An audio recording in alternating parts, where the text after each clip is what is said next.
Welcome to Tech News and Updates channel iTechKnews.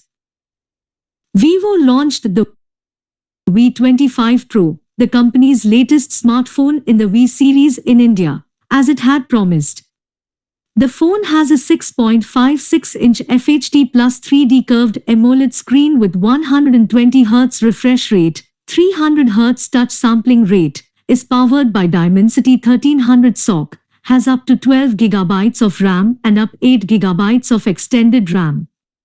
The phone has a 64MP rear camera with OIS, 8MP ultrawide camera and a 2MP macro camera.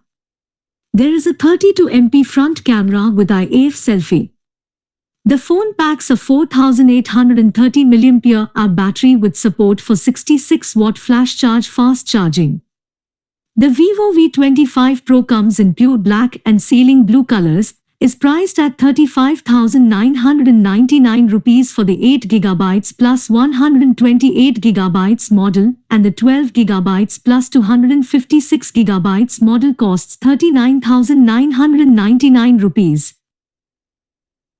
Please subscribe to our channel for more tech news and updates. Please like, share and subscribe.